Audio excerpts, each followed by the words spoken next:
आज के इस वीडियो में आप सभी का स्वागत है। आज हम बात करेंगे भक्त कवि सूरदास जी के जीवन परिचय के बारे में, जो कि भक्ति काल से संबंधित एक कवि हैं, कृष्ण मार्गी शाखा के। ठीक है, सगुणोपासक कृष्ण मार्गी शाखा के एक कवि हैं।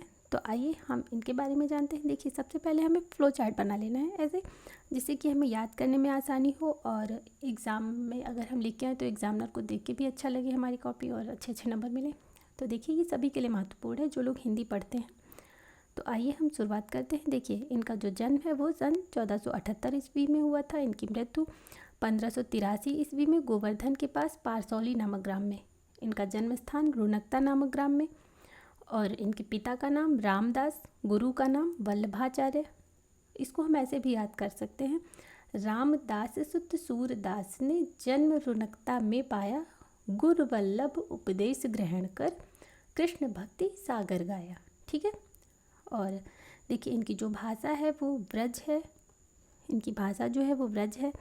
शैली जो है वो मुक्तक शैली है। गेय पद, रचनाएं सूर सागर, साहित्य लहरी और सूर सारावली। और जो प्रमुख रस है वो वात्सल्य रस है। ये वात्सल्य रस के ये सम्राट कहे जाते हैं। ठीक है। और जो इनका काल है, जिस काल में ये संबंधित है, जिस काल से, वो भक्ति काल सगुण शाखा की, कृष्ण मार्गी शाखा के प्रमुख भक्त कवि। ठीक है। सगुण शाखा की जो भक्ति काल है उसमें दो शाखाएं थी, एक निर्गुण शाखा और एक सगुण शाखा। तो सगुण शाखा की दो उपशाखाएं थी, एक कृष्ण मार्गी शाखा, एक राम मार्गी शाखा। तो ये कृष्ण मार्गी शाखा के कवि थे। ठीक है। और राम मार्गी शाखा के प्रमुख कवि गोस्वामी तुलसीदास जी। और जो ये इनका जो नाम है वो अष्टछाप कवियों के ये प्रमुख कवि थे। अब इनके जीवन परिचय के बारे में देखिए, हम जानते हैं। देखिए, भक्त कवि वात्सल्य रस के सम्राट सूरदास जी का जन्म रुनकता नामक ग्राम में सन 1478 ईस्वी में पंडित रामदास के घर में हुआ था। पंडित रामदास जी जो है वो सारस्वत ब्राह्मण थे। कुछ विद्वान सीही नामक स्थान में सूरदास जी का जन्म मानते हैं। ठीक है, सीही नामक स्थान में। तो आपकी पुस्तक में जो लिखा हो आप वो लिखिएगा। और सूरदास जी जन्मांत अंधे थे या नहीं, या बाद में अंधे हो गए थे, इसके बारे में भी बहुत सारा मतभेद है। ठीक है। और ऐसा माना जाता है कि संन्यास ग्रहण करने से पहले इनका जो है विवाह हुआ था और ये एक गृहस्थ जीवन व्यतीत करते थे। ठीक।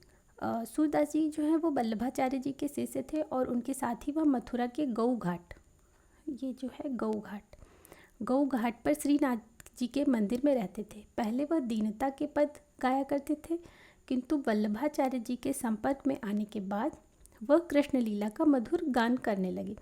कहा जाता है एक बार मथुरा में सूरदास जी की भेंट जो है वो तुलसीदास जी से होती है और धीरे धीरे दोनों में इतना ज़्यादा प्रेम भाव बढ़ गया और सूरदास जी से प्रभावित होकर जो तुलसीदास जी ने है वो श्री कृष्ण गीतावली की रचना की थी। ठीक है। और सूरदास जी की जो मृत्यु है वो 1583 ईस्वी में गोवर्धन के पास पारसौली नामक ग्राम में हुई। उनकी मृत्यु के समय महाप्रभु वल्लभाचार्य जी के सुपुत्र विट्ठलनाथ जी वहाँ पर उपस्थित थे। ठीक है। अब हम साहित्यिक योगदान देखेंगे। देखिए, सूरदास जी महान काव्यात्मक प्रतिभा से संपन्न भक्त कवि थे। उनके काव्य का मुख्य विषय जो है वो श्री कृष्ण भक्ति थी। अपनी विलक्षण मौलिक प्रतिभा एवं प्रभावपूर्ण भावाभिव्यक्ति के माध्यम से उन्होंने श्री कृष्ण भक्ति की अगाध एवं अनंत भावधारा को प्रवाहित किया। सूरदास जी ने अपने काव्य में भाव पक्ष को सर्वाधिक महत्व दिया। उन्होंने श्री कृष्ण के सगुण रूप के प्रति सखा भाव की भक्ति का निरूपण किया और इसी आधार पर मानव हृदय की कोमल भावना का प्रभावपूर्ण चित्रण भी किया।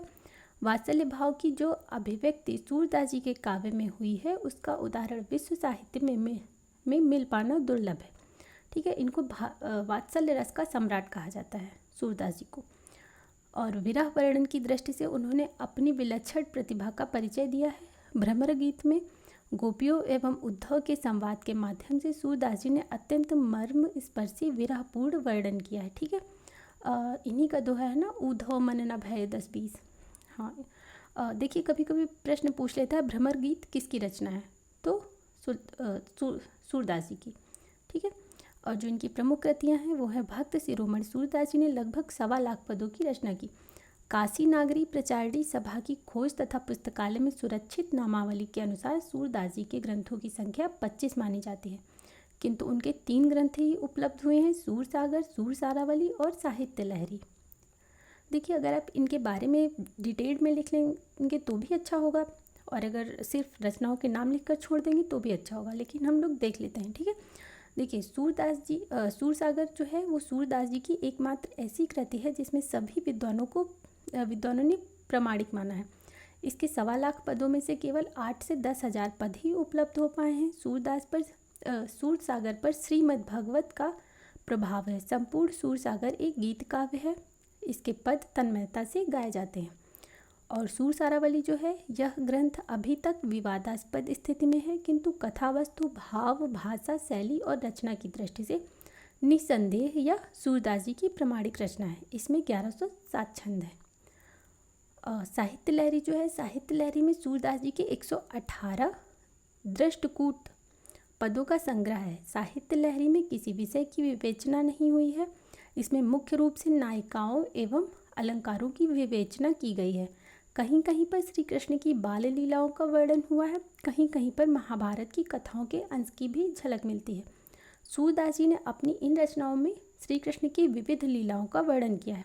सभी पद गेय हैं और माधुर्य गुण की प्रधानता है। इनकी रचनाओं की सूक्ष्म दृष्टि को देखकर आलोचक इन्हें अंधा होने में संदेह करते हैं, ठीक है। और जो शैली है वो सूरदास जी ने सरल एवं प्रभावपूर्ण शैली का वर्णन किया है। इनका काव्य मुक्तक शैली पर आधारित गेय पद लिखते थे, ठीक है। ये गलती से गेट हो गया है, यहाँ पे गेय पद होगा। गेय पद लिखते थे। कथा वर्णन में वर्णात्मक शैली का प्रयोग हुआ है, ठीक। और आप लोग कमेंट में बता सकते हैं कि आप लोग को और किन कवि का, लेखक का जीवन परिचय चाहिए। और अगर आप लोग को वीडियो अच्छा लगा हो तो प्लीज़ लाइक, कमेंट, शेयर करिएगा। Thank you and God bless you all.